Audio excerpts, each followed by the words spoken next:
Hello friends, welcome to our YouTube channel. 10th March के MCQs ready है, तो चलिए स्टार्ट करते हैं। First question, who among the following have the authority to curtail any session of the Lok Sabha? Option A president of India, option B council of ministers, option C presiding officer and option D prime minister. And the correct answer is C presiding officer. Presiding officer means speaker in case of Lok Sabha. Lok Sabha के अंदर ये जो rules of business है, अगर किसी session को बंद करना है, चालू करना है, समन करना है, ये सब चीज़ों के अंदर आपको पता है कि किसके पास अथॉरिटी है, स्पीकर के पास अथॉरिटी है। So answer is C presiding officer. Presiding officer मतलब speaker in case of Lok Sabha and chairman in case of Rajya Sabha.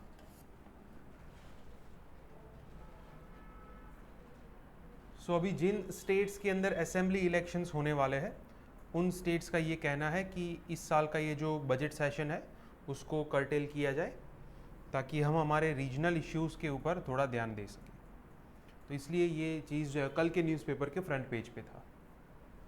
Second question, which of the following state recently announced tax free budget?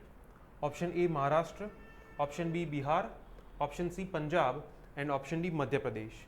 And the correct answer is C Punjab. Punjab government के द्वारा recently budget जो है वो release किया गया और उसके अंदर उन्होंने टैक्स फ्री बजट रिलीज किया है। मतलब बहुत सारी चीज़ें ऐसी है कि जहाँ पे आपकी जो इनकम है उसके ऊपर टैक्स नहीं लगाया जाता। तो ये आपको कल के न्यूज़पेपर के आर्टिकल में मिलेगा, tax free budget in Punjab. तो वहाँ पे फार्मर्स एंड लैंडलेस लेबरर्स जो है उनकी लोन को वेव किया गया, फिर फ्री में इलेक्ट्रिसिटी और ये सब बेनिफिट्स जो है वो यहाँ पे दिए गए हैं। Third question, which of the following statement is or are correct about united Bengal plan? First, it was a reaction to the partition of Bengal declared by Lord Curzon in 1905. Second, it was accepted by Indian National Congress. And the correct answer is D, neither one nor two. ये दोनों statement incorrect है। अब देखिए, United Bengal plan जो है it was propagated by Shyama Prasad Mukherjee. जब India को independence मिली तो उस टाइम पे ये एक ग्रुप ऐसा था कि जिनको बंगाल प्रोविंस जो है उसको एक इंडिपेंडेंट स्टेट बनाना था। So they want Bengal to neither join Indian union nor join Pakistan. वो एक इंडिपेंडेंट देश बनाना चाहते थे बंगाल को, और उसके लिए जो प्लान बनाया था वो है united Bengal plan. So it was not a reaction to the partition of Bengal, it was initiated in 1947। फिर बाद में ये पता चला कि जब अभी का जो बांग्लादेश है वो ईस्ट पाकिस्तान बना, तो बाद में उनको लगा कि अगर हम सेपरेट बंगाल स्टेट बनाते हैं सो ये हो सकता है कि वो भी धीरे धीरे पाकिस्तान के अंदर ही मर्ज हो जाए। दूसरी चीज़ कि वहाँ की कम्युनिटी के बेसिस पे उन्होंने ये डिवीज़न रखा था कि हमारी कम्युनिटी जो है उसके बेसिस पे हम इंडिपेंडेंट स्टेट बनाएंगे। तो ये आइडिया जो है वो उनके अंदर उनको सक्सेस नहीं मिली और मुस्लिम लीग और कांग्रेस दोनों ने इस आइडिया को रिजेक्ट किया था। तो यहाँ पे ये सेकंड स्टेटमेंट जो है वो भी गलत होगा। It was not accepted by Indian National Congress. Answer is D, neither one nor two. So अभी रिसेंटली ये बंगाल के अंदर इलेक्शंस आने वाले हैं। बहुत सारे पॉलिटिशियंस जो है उन्होंने ये अपनी स्पीच के अंदर कहा भी था कि श्यामा प्रसाद मुखर्जी के द्वारा ये जो यूनाइटेड बंगाल प्लान बनाया गया था इट वाज अ फेलियर, और बंगाल का इलेक्शन जो है वो काफ़ी इंपॉर्टेंट बनता जा रहा है। ये पॉलिटिकल डिबेट्स वगैरह ये सब चीज़ें यहाँ पे दी गई है। Fourth question, which of the following show or shows importance of Afghanistan for India? First is oil and mineral reserves in central Asia, second is opportunities for construction industry, third is tackling terrorism. And the correct answer is D, 1, 2 and 3। ये तीनों सही है। अब देखिए, India जो कि यहाँ पे है, फिर यहाँ पे है पाकिस्तान और यहाँ पे है अफगानिस्तान। अब जैसे ही अफगानिस्तान से हम ऊपर जाते हैं, ये जो सेंट्रल एशिया है it is rich in oil and mineral reserves. तो अगर इंडिया के अफगानिस्तान के साथ अच्छे रिलेशन है तो ये रास्ता जो है सीधा कहाँ पे जाता है, oil and mineral reserves rich central Asia के अंदर। तो यहाँ पे काफ़ी सारा पोटेंशियल है। First is correct. सेकेंड जो है वो भी करेक्ट है। बहुत सारे ऐसे प्रोजेक्ट्स हैं अफगानिस्तान के अंदर जो इंडिया के द्वारा बनाए गए हैं, जैसे कि वहाँ पे जारंज दलाराम हाईवे है, फिर अफगानिस्तान की पार्लियामेंट का बिल्डिंग है, फिर रिसेंटली सलमा डैम जो जिसे फ्रेंडशिप डैम भी कहा जाता है। तो ये सब चीज़ें इंडिया की मदद से वहाँ पे बनाई गई है। तो आगे जाके अगर रिलेशन अच्छे होते हैं तो हमारी कंस्ट्रक्शन इंडस्ट्री के लिए भी वहाँ बहुत सारी अपॉर्चुनिटीज़ है। सेकेंड जो है वो भी करेक्ट होगा। थर्ड जो है वो भी करेक्ट है कि यहाँ पे अफगानिस्तान पाकिस्तान, मतलब ये जो एरिया है नॉर्दर्न पाकिस्तान का, जहाँ पे मेजर टेररिज्म ग्रुप्स जो है उनका बेस है, अगर अफगानिस्तान के साथ हमारे रिलेशन अच्छे हैं तो हम इस टेररिज्म को भी अच्छे से टैकल कर सकते हैं। सो आंसर इज डी 1, 2 एंड 3। सो अभी यूएस जो है वो अफगानिस्तान के साथ पीस एस्टैब्लिश करने में लगा हुआ है, तो उसके अंदर इंडिया का क्या रोल हो सकता है। इंडिया ने हमेशा से अफगानिस्तान का साथ दिया है कि वहाँ पे पीस मेंटेन होनी चाहिए। तो ये उस बारे में आर्टिकल दिया गया है कि यूएस और अफगानिस्तान के बीच में ये जो पीस डील है वो कैसी होनी चाहिए और वहाँ पे इंडिया का रोल क्या होना चाहिए और उससे इंडिया को क्या बेनिफिट मिल सकता है, ये सब चीज़ें यहाँ पे दी गई है। Fifth question, recently some states declared reservation quota for local communities. They are facing constitutional challenges against which of the following articles of the constitution? मतलब रिसेंटली कुछ स्टेट ऐसे हैं कि जिन्होंने अपनी लोकल कम्युनिटी के लिए रिजर्वेशन जो है वो डिक्लेयर किया। अब वो चैलेंज फेस कर रहे हैं, कौन सा चैलेंज, कॉन्स्टिट्यूशनल चैलेंज। तो इनमें से कौन से आर्टिकल में उनको कॉन्स्टिट्यूशनल चैलेंज फेस करने पड़ रहे हैं। First is article 19(1)(g), second is article 16(2) and third is article 46, and the correct answer is A, 1 and 2. Third is incorrect. Article 19(1)(g क्या है, फ्रीडम ऑफ प्रोफेशन, कि हर एक के पास ये फ्रीडम है कि वो अपना मन चाहा प्रोफेशन जो है वो कर सकता है। दूसरा यहाँ पे आर्टिकल 16(2) में क्या लिखा है कि जो पब्लिक एम्प्लॉयमेंट है वहाँ पे किसी भी टाइप का डिस्क्रिमिनेशन जो है on the basis of religion, race, caste, sex, marriage, ये सब चीज़ें तो वो नहीं चलेगी, राइट। तो ये दोनों आर्टिकल के अंदर ये जो स्टेट है, जैसे फॉर एग्जांपल आंध्र प्रदेश, तो उनको कॉन्स्टिट्यूशनल चैलेंजेस फेस करने पड़ रहे हैं।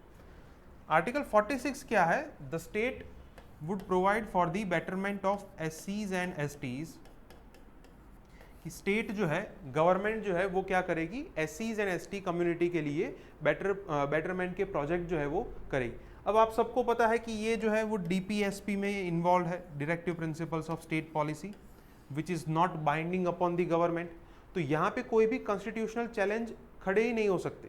इसका मतलब ये हुआ कि चाहे स्टेट ये एनफोर्स करे या ना करे, यहाँ से कोई भी चीज़ जो है किसी भी गवर्नमेंट के ऊपर बाइंडिंग नहीं है, तो कॉन्स्टिट्यूशनल चैलेंज का तो कोई सवाल ही नहीं होता। सो आंसर होगा A, 1 एंड 2। सो अभी हरियाणा गवर्नमेंट के द्वारा वहाँ की जो लोकल कम्युनिटी है उनके लिए 75% रिजर्वेशन जो है वो डिक्लेयर किया गया। तो फिर से ये सब रिजर्वेशन की जो चीज़ है वो अभी न्यूज़ में हो रही। यहाँ पे आप देख सकते हैं कि challenges like Andhra Pradesh did, as it ostensibly flies in the face of constitution, especially article 19(1)(g and article 16(2). तो यहाँ पे आपको थोड़ा बैकग्राउंड मिल सकता है। काफ़ी अच्छा आर्टिकल है। हम रिजर्वेशन के इश्यू के ऊपर एक और क्वेश्चन देखेंगे। Which of the following statement is or are correct? First, the first backward class commission was established when Jawaharlal Nehru was Prime Minister. Second, the recommendations of the Mandal Commission on OBC, that is other backward class reservation, was immediately implemented by the then Prime Minister. And the correct answer is A, 1 only. Second जो है वो incorrect है। अब देखिए ये backward class का जो reservation है वो बहुत बड़ा इश्यू है। सबसे पहले 1953 के अंदर जब जवाहरलाल नेहरू प्राइम मिनिस्टर थे तो उन्होंने काका कालेलकर की चेयरमैनशिप के अंदर,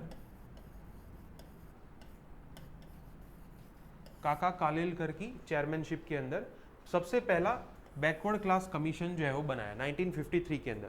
उन्होंने अपनी रिकमेंडेशन दी कि इंडिया के अंदर इतने क्लासेस जो है वो सोशली एंड एजुकेशनली बैकवर्ड है, लेकिन ये रिपोर्ट जो है उसके ऊपर कोई स्टेप नहीं लिया गया, इस रिपोर्ट को इम्प्लीमेंट नहीं किया गया।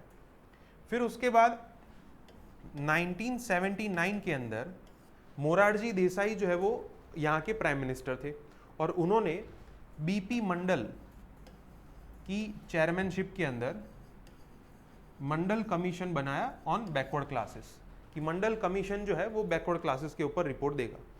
1980 के अंदर मंडल कमीशन जो है उन्होंने अपना रिपोर्ट दिया, लेकिन उस टाइम पे मोरारजी देसाई गवर्नमेंट जो है वो गिर गई और इंदिरा गांधी की गवर्नमेंट जो है वो आई। फिर 10 साल तक इसके ऊपर कोई स्टेप नहीं लिया गया।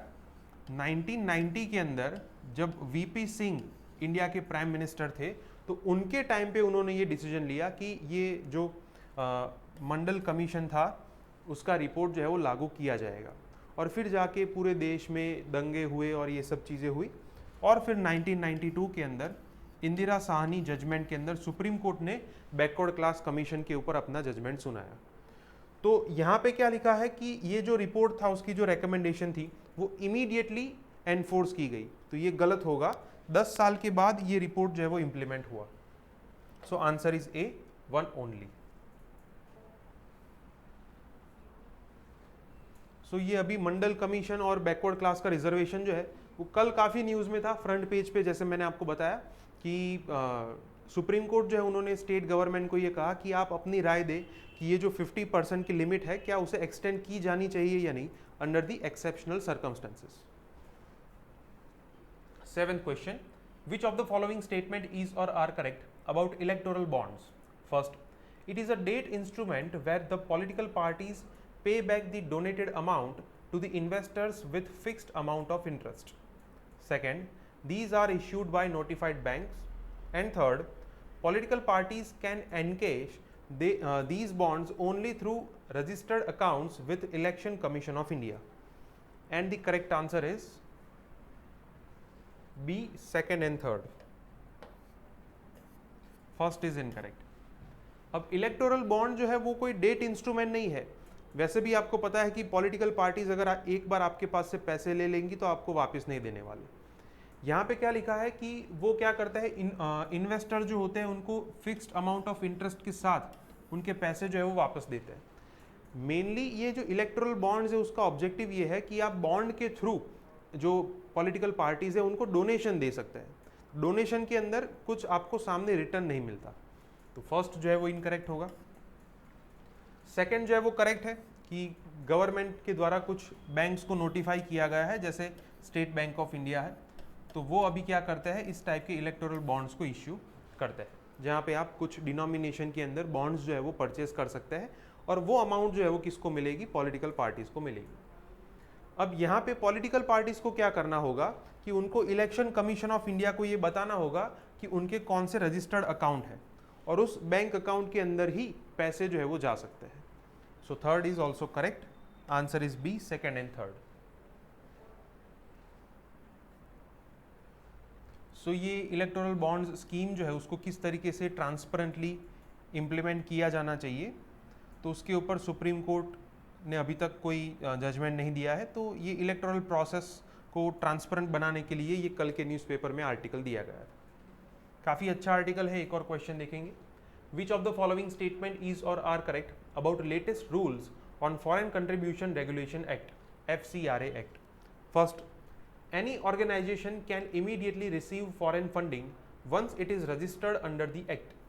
Second, NGOs receiving foreign funding will have to specify the purpose for which the amount will be spent. And the correct answer is B, second only. First जो है वो इनकरेक्ट है। जैसे भी कोई ऑर्गेनाइजेशन को रजिस्ट्रेशन मिलता है तो मिनिमम 3 साल के लिए उनका जो मेन पर्पस है, जिस पर्पस के लिए उस ऑर्गेनाइजेशन को बनाया गया है, फॉर एग्जांपल कि किसी ऑर्गेनाइजेशन को बनाया गया है पॉवर्टी एलिविएशन के लिए या फिर गरीबों की मदद करने के लिए, तो 3 साल तक उनकी जो कोर एक्टिविटी है वो पुअर पीपल को हेल्प करते होने चाहिए और जो फॉरेन फंडिंग मिलती है उसमें से कम 15 लाख रुपए जो है अगर उन्होंने ये कोर पर्पस के पीछे स्पेंड किया है, तभी जाके 3 साल के बाद उनको ये फॉरेन फंडिंग जो है उसका इस्तेमाल करने के लिए परमिशन मिल सकती है। सो फर्स्ट जो है वो इनकरेक्ट है। सेकंड इज करेक्ट कि अगर कोई एनजीओ है और वो फॉरेन फंडिंग को रिसीव करता है ये 3 साल का पीरियड हो जाने के बाद, तो जिस पर्पस के लिए वो पैसे मिले हैं उस पर्पस के लिए ही यूज होने चाहिए। जैसे फॉर एग्जांपल फॉरेन के किसी एनजीओ के थ्रू फंडिंग मिला है to provide shelter to the poor, तो सिर्फ यही पर्पस के लिए ये पैसे जो है वो यूज होने चाहिए। तो सेकंड जो है वो करेक्ट होगा, आंसर इज बी। तो रिसेंटली होम मिनिस्ट्री के द्वारा ये जो FCRA के अंदर अमेंडमेंट्स लाए गए तो वो भी काफ़ी कंट्रोवर्शियल थे, क्योंकि इसके अंदर एक प्रोविजन ये भी है कि सेंट्रल गवर्नमेंट अगर किसी ऑर्गेनाइजेशन को ये रिकॉग्नाइज करती है कि हाँ ये ऑर्गेनाइजेशन जो है इट इज़ एक्सेप्शनल, तो वहाँ पे ये ऑर्गेनाइजेशन को ये इन्फॉर्मेशन जो है वो डिस्क्लोज नहीं करनी पड़ेगी कि उन्होंने ये पैसे कहाँ पे खर्च किए। So it gives tremendous powers to the central government also. 9th question, which of the following statement is or are correct about chief minister? First, he is the head of the government at the state level. Second, he can belong to any house of the state legislature. Third, he has to resign if he loses support of majority in the house. And the correct answer is D, 1, 2 and 3. तीनों statement correct है। Chief minister जो है he is the head of the government at the state level. अगर ये कहा जाता कि head of the state तो वो होता गवर्नर। जैसे सेंट्रल लेवल पे head of the state is president and head of the government is prime minister, तो स्टेट लेवल पे हेड ऑफ द स्टेट जो है वो गवर्नर होगा और head of the government is chief minister. तो फर्स्ट जो है वो करेक्ट होगा। सेकंड जो है वो भी करेक्ट है कि अगर किसी कोई स्टेट लेजिस्लेचर बाई कैमरल है तो वहाँ पे किसी भी हाउस में से ये चीफ मिनिस्टर जो है वो हो सकते हैं। थर्ड इज करेक्ट कि अगर वो हाउस के अंदर मेजॉरिटी जो है उनके पास अभी नहीं है, फॉर एग्जांपल किसी हाउस की स्ट्रेंथ है 100 तो उनके पास मिनिमम 51 मेंबर्स की स्ट्रेंथ होनी चाहिए। अगर उससे कम है उनको ऐसा लगता है तो उनको रिज़ाइन करना पड़ेगा। सो आंसर इज डी, 1, 2 एंड 3। एक और चीज़ यहाँ पे ये ध्यान में रखनी चाहिए कि जैसे ही चीफ मिनिस्टर रिज़ाइन करते हैं तो बाकी के जितने भी काउंसिल ऑफ मिनिस्टर है तो उनको ऑटोमेटिकली वो कोलैप्स हो जाती है, मतलब उनको ऑटोमेटिकली उनका रेजिग्नेशन जो है वो हो जाता है।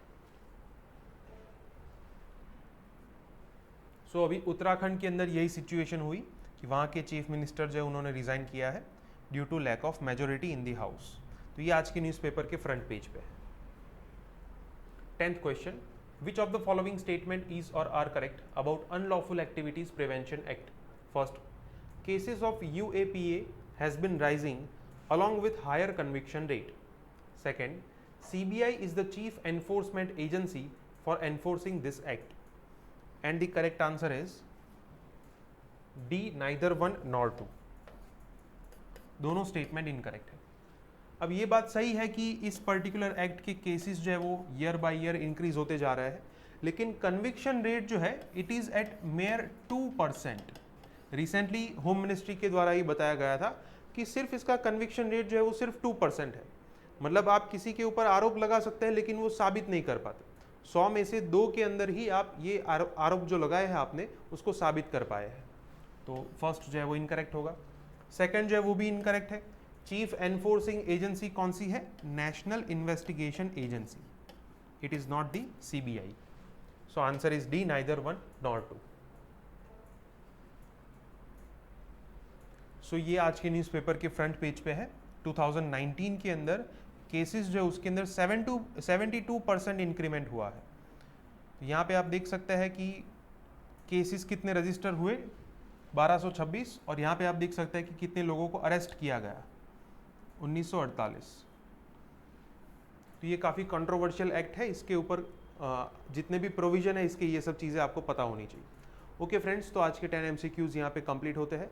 अगर आपको वीडियोस पसंद आते हैं तो लाइक कीजिए, चैनल को सब्सक्राइब कीजिए और वीडियोस को शेयर कीजिए। Thank you.